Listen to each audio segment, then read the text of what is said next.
In today's video, we're going to be continuing on our 2018 NHL Prospect Series, where we do an in-depth analysis of all 31 teams' prospect pools, including their full 2018 NHL Draft selections. Today's team we're discussing is the Florida Panthers, and that's coming up next.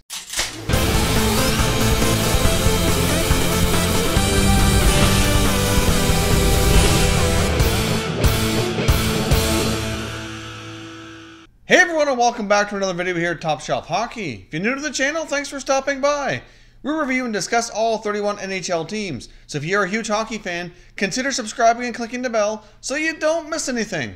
So as I mentioned off the top here, today we're taking an in-depth look at the prospect pool for the Florida Panthers. So I'm going to go over who I feel are the top 6 prospects within the organization, tell you a little bit about them and when I feel they can make an impact on the NHL club.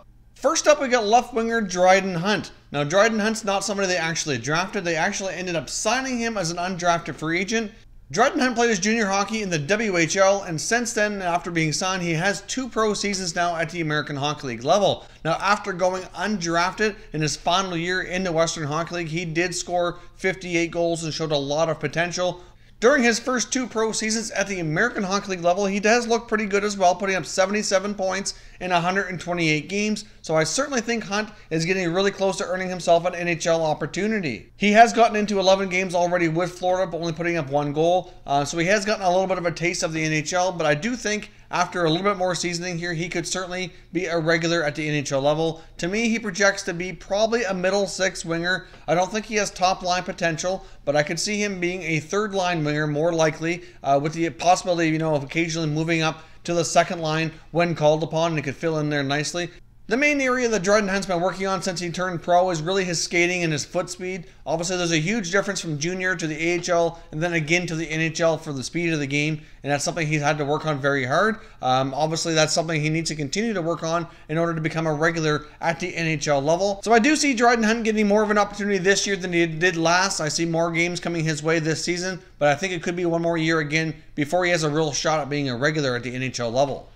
Next up, I want to discuss the Panthers' top goaltending prospect, and that's goalie Samuel Montembeault. He was drafted back in 2015, number 77 overall. Montembeault did stay in junior a little bit longer and played out as long as he was eligible to due to the goaltending depth within the organization. He knew he wasn't going to get a lot of opportunity at the NHL or American Hockey League level, so he decided to stay in junior, work on things a little bit longer there. Montembeault did turn pro last year, now has 1 pro season under his belt. Montembeault played in 41 games last year in the American Hockey League, ended up with a goals against average of 3.25 and a save percentage of .896. So not fantastic, but still for a first pro season for a goalie, it's certainly something to build upon. Samuel Montembeault is a very athletic goalie with a really calm demeanor, and I do think after having a couple more years of seasoning at the American Hockey League level here that he will have an opportunity to move up into the NHL level. Obviously, the Panthers have a decent tandem with Luongo and Reimer, but at the same time, they're both getting up there in years, especially Luongo. So as the next couple years go on here, I do see more of an opportunity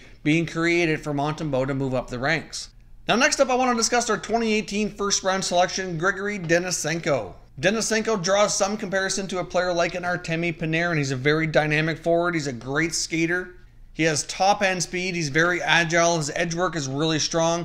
So obviously coming in off the rush, he's a great stick handler as well. That's where he's certainly most dangerous. Denisenko certainly has top 6 winger potential written all over him, so we'll see how his game develops here in the next couple of years. But like I said, when he's coming in off the rush with that top end speed, he's such a good stick handler, good with the dekes and dangles and everything. He can really make defenders look silly. It makes it really hard on defenders to defend against him, so he certainly can create a lot of offensive opportunities on his own. You pair him up with a top playmaking center, and this is going to make him that much better. But he's so strong offensively that he can create a lot out of nothing on his own, and certainly be an offensive force at the NHL level. Knock against Denisenko is his defensive game and his lack of effort, we'll say, on the back check. Sometimes it's non-existent. Once the play goes the other way, he's not exactly trying the hardest to get back into play and help out on the defensive side of the game. So that's something he needs to do, which will come with maturity as well. So hopefully Denisenko can mature his game here over the next year or two while we're waiting for him to make his NHL debut and work a little bit more on his 200-foot game and putting a little bit more effort in on both sides of the puck. but once he makes it to the NHL, he has a lot of potential to be a high-end winger for the Panthers. Next up, I want to talk about Finnish forward Alexi Niemi. Now, Niemi played a couple years in the Western Hockey League and has now gone back to play a season in Finland, so it's likely where he's going to spend 18-19 season, but in 19-20 season, there's a pretty good chance he could come back over and have a good shot at making the Panthers roster for that NHL season. Niemi's not an overly big guy. He's got a decent frame. He's 5'10", but he's really thin. He tops the scales only about 140 to 145 pounds, so he certainly needs to continue to put some weight on and get stronger. I think that's going to be a huge factor for him being successful here at the NHL level. He's an incredibly talented playmaking center iceman, but he does need to work on his skating a little bit as well.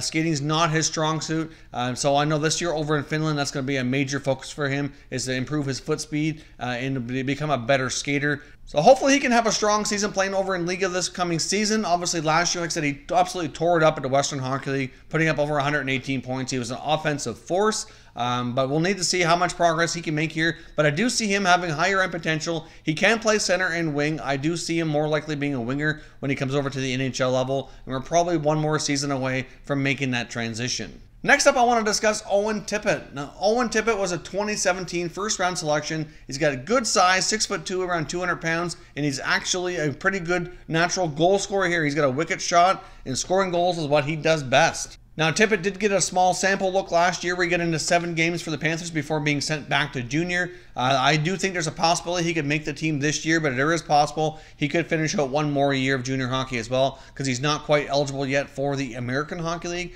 But you know, he's proven to be a natural shooter and goal scorer at the Ontario Hockey League level. I do think there's a pretty good possibility that that translates to the NHL. So he does appear to have top 6 right winger qualities, which is certainly going to be another nice piece to add to their offensive game here for the Florida Panthers, either this year or next. Now, the problem here, I guess, for Tippin might be to get the proper amount of ice time and to play with the proper players, really, to be successful here, because the Florida Panthers do already have a lot of good, solid young forwards in their lineup.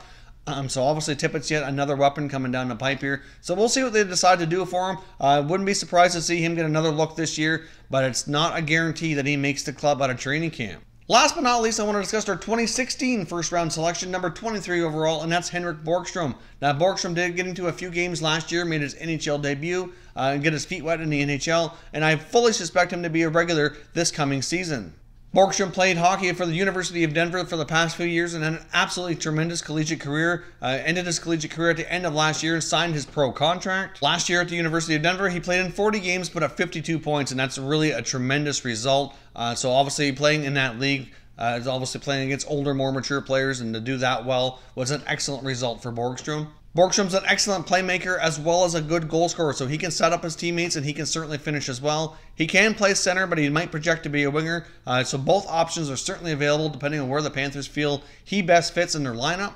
He did win the NCHC Player of the Year as well for the University of Denver last year, which is a very big accomplishment. I mean, they play probably in the toughest conference in the NCAA, so to win that award is certainly a tremendous accomplishment, and this shows how talented Borgstrom is. So he does project to be a top 6 type of forward for right now, but to start his career, he might have to be more of a third-line presence depending on where the Panthers want to fit him, but I do think they're very fortunate to have another offensive weapon joining their roster, and he will likely be a regular in their lineup for the 18-19 season. Now, next up, I want to discuss our 2018 NHL Draft selections. So I'm going to put a graphic up here full screen, which will show you the full summary selections, and we'll go through them here one by one. Now, obviously, first up, number 15 overall in the first round, we already discussed this guy, Grigori Denisenko, left winger out of Russia, a tremendous offensive player. Their second pick, number 34 overall, right winger from the Oshawa Generals in the OHL, Saren Noel. Now, Noel actually could turn out to be a pretty much of a draft steal as well. He was projected by many to go in the first round, slipped down to number 34, and the Panthers took advantage of that. In the third round, number 89 overall out of Boston College, they selected right winger Logan Huchko. In the sixth round, number 170 overall, they selected Justin Schutz, left winger of the Czech Republic. And then they had 2 7-round selections. Number 201 overall, Cole Krieger, defenseman from the Lincoln Stars in the USHL.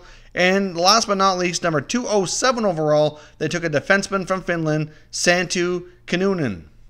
So there you have their 2018 NHL Draft selections. Obviously, they were missing some picks in the middle rounds in the 4th and 5th ones that they had traded away during other deals. So it would be nice to see the Panthers have a little bit more selections going forward. But at the same time, I think they did pretty well with what they had. They made up for it with an extra 7th round selection. Overall, though, I do like how they used their selections at the 2018 NHL Draft. So leave some comments down below. Which of these prospects are you most excited about? Which ones do you think will have the most impact on this franchise moving forward?